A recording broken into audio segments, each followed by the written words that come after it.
जी, जी। मैं ध्यान दिलाना चाहता हूँ भरत जी कि इस बार जो वोटिंग परसेंटेज है, जैसे उत्तर हुँ, प्रदेश से ही बात करें, तो जी, ये बड़ा एग्रेसिव है, जी, आक्रामक है। जी, और ये इस आक्रामकता को हम फूलपुर और प्रयागराज की रैली से जोड़ते हैं। और ऐसा नहीं कि सिर्फ उत्तर प्रदेश में है। आप देखिए एग्रेशन लद्दाख में भी दिख रहा है।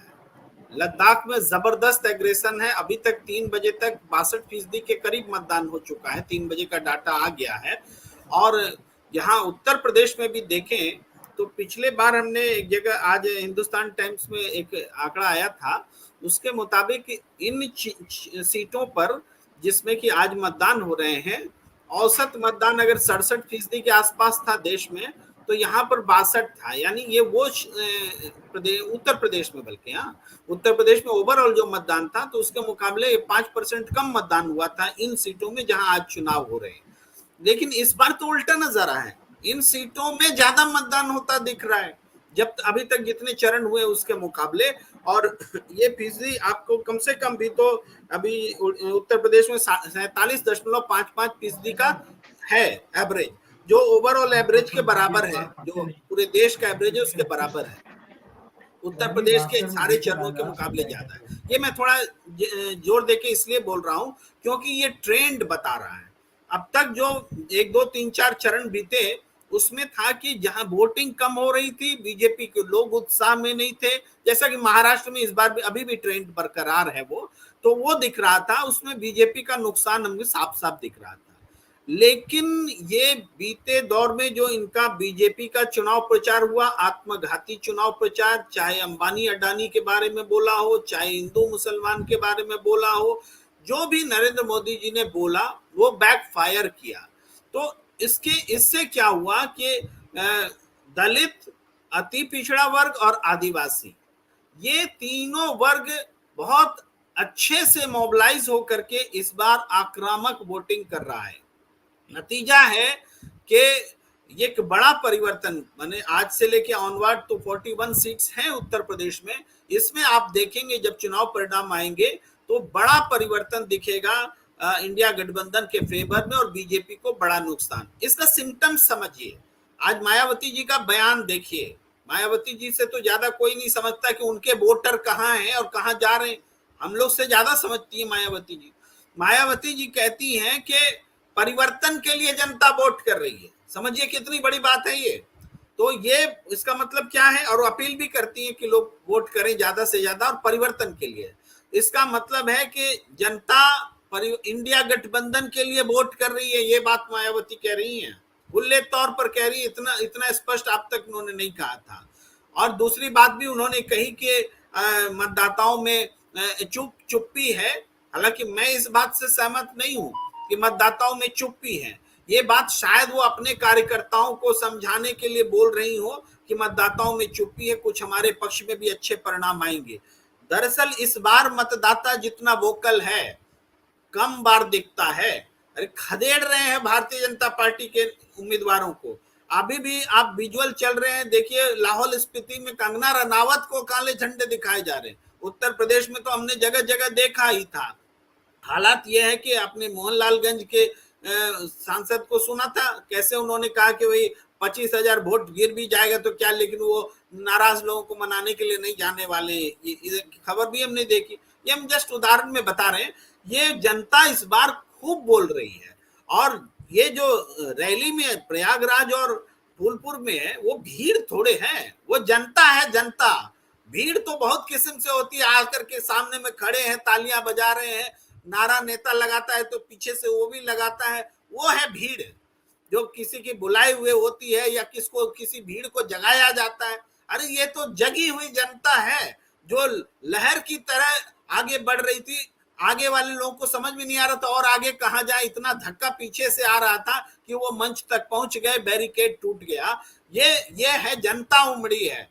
तो ये जो जनता उमड़ी है इसका नतीजा है ये एग्रेसिव वोटिंग। और इसको आज से आप बदल लीजिए, अब ज्यादा वोटिंग हो रहा है, इसका मतलब इस चरण के बाद से ये सत्ता को बदलने के लिए जनता सड़क पर आ गई है। ये स्पष्ट रूप से दिख रहा है उत्तर प्रदेश कम से कम ये संकेत दे रहा है, लद्दाख में ये संकेत है कि एग्रेसिव वोटिंग मतलब जनता सत्ता से बाहर कर रही है सत्ताधारी दल को। जी सर, एक तरफ तो हम देख रहे हैं जो दिखाई दे रहा है, जनता में जोश है, जनता गुस्सा है, जनता बीजेपी के खिलाफ वोट कर रही है, आरोप भी लगा रही है कि हम वोट करना कहीं चाह रहे हैं, हो करवा हमारा हाथ पकड़ कर कहीं रहे हैं। तो एक तरफ तो ये है कि जनता बदलाव चाहती है, लेकिन दूसरी तरफ ये जो धांधलियां हो रही हैं, और हम वोटिंग परसेंटेज की अगर बात करें, उसने तो आइसिंग ऑन द केक वाला काम कर दिया है।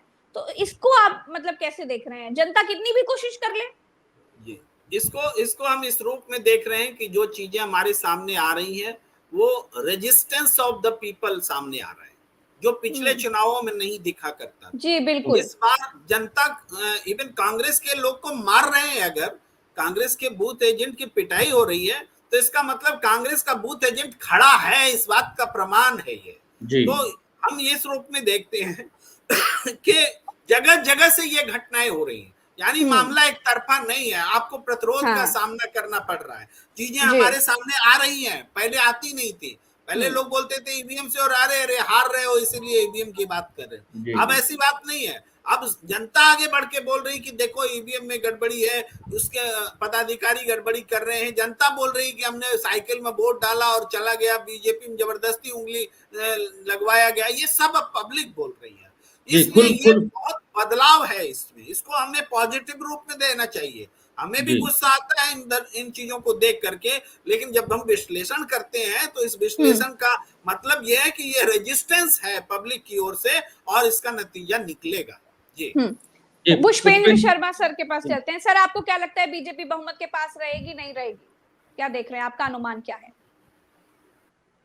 सारे अनुभवी और विद्वान पैनलिस्ट और आपके दर्शकों को मेरा नमस्कार। बहुत अच्छी बातें हुई और एकदम से आप मुझसे रिजल्ट पूछ लेना चाहती हैं, यह न्याय नहीं है। मेरे साथ न्याय कीजिए। मैं आपका अनुमान पूछ रही हूँ सर। मेरे साथ न्याय कीजिए।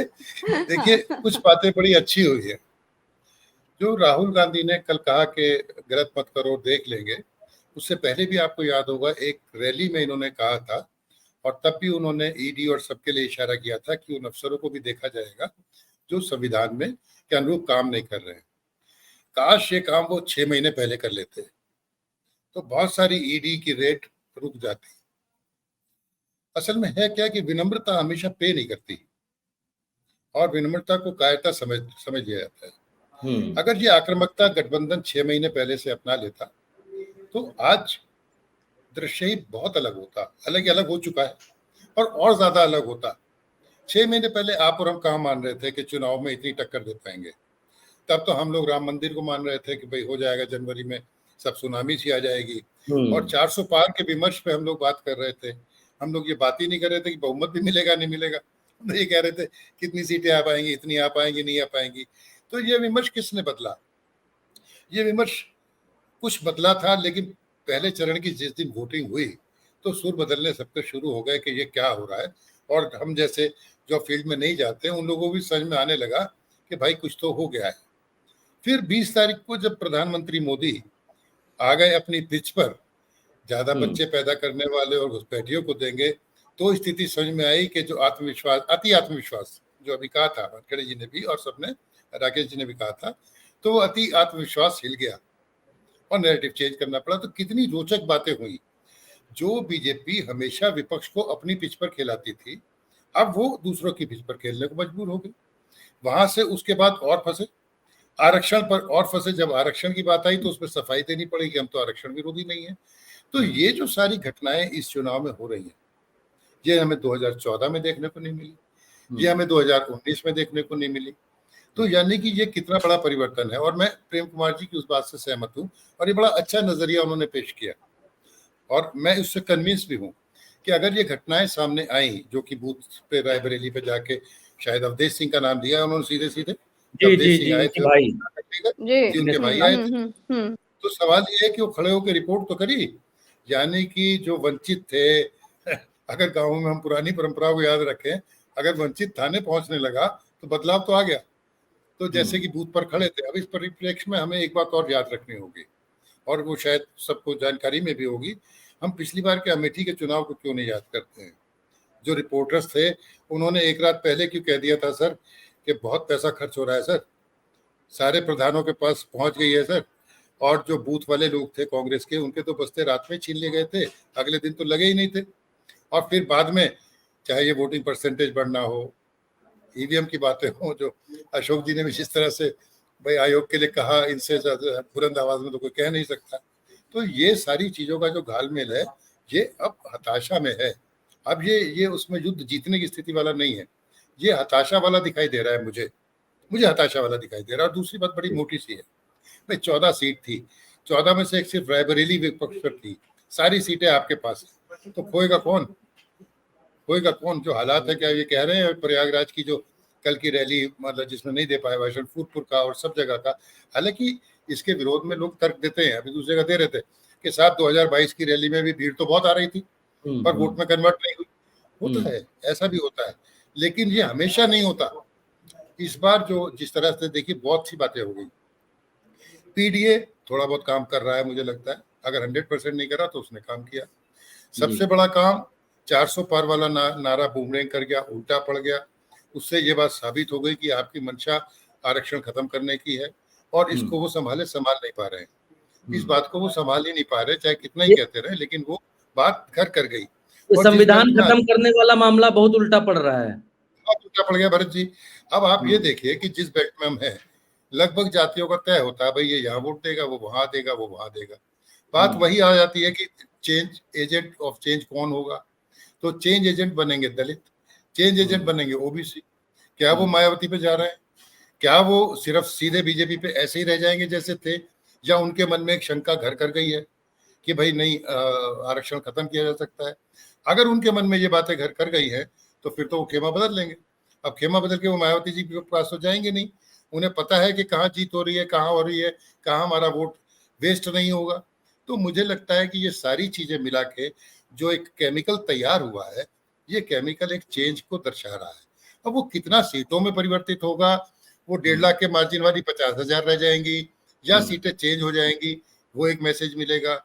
अयोध्या बाराबंकी में क्या होने जा रहा है, क्या अयोध्या में मंदिर का मुद्दा उतना रहेगा नहीं रहेगा, इस पर विश्व की निगाहें हैं। अमेठी में अगर एक प्यादा एक बड़ी स्मृति ईरानी जी को हरा देता है, जिसके लिए प्रियंका ने बहुत मेहनत की है, तो फिर एक मैसेज मिलेगा। तो जो सारा रसायन बन रहा है टोटल मिला के, तो वो तो दृश्य जो है बड़ा चेंज करने वाला है। उसमें फिर एक एडिशनल है ठाकुर। अच्छा, कुछ लोग कह रहे साहब ठाकुरों ने विरोध में तो वोट नहीं दिया, वहां विपक्ष को नहीं गए साहब, वो उन्होंने डाला नहीं। अरे नहीं डाला तो माइनस किसका हुआ भाई? नहीं डाला तब भी तो माइनस है ना।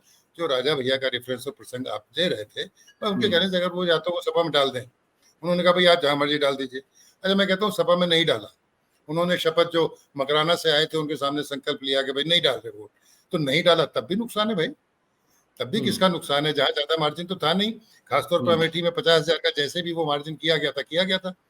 तो ये सारी चीजें बता रही है कि कहीं ना कहीं हताशा है, और बदलाव पार्टियों से ज्यादा और हम और आपके विश्लेषकों से ज्यादा मुझे लगता है जनता ने काफी कुछ तय कर लिया है। कहीं पर वो मुखर है, प्रेम भाई कह रहे हैं मुखर है, मुझे नहीं लगा कि मुखर है।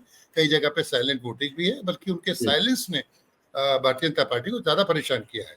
फिर उसमें एक तड़का और लग गया संघ वाला। अभी तक तो ढके छुपे था कि सब संघ सपोर्ट कर रहा है या नहीं कर रहा, उनके वर्कर्स लोगों को लेके जा रहे हैं या नहीं लेके जा रहे, पर अब तो खुलेआम हो गया। ऐसे हो गया कि जैसे भाई या तो वो काम नहीं करे, जरूरत नहीं है, कुछ भी कह लीजिए उसे।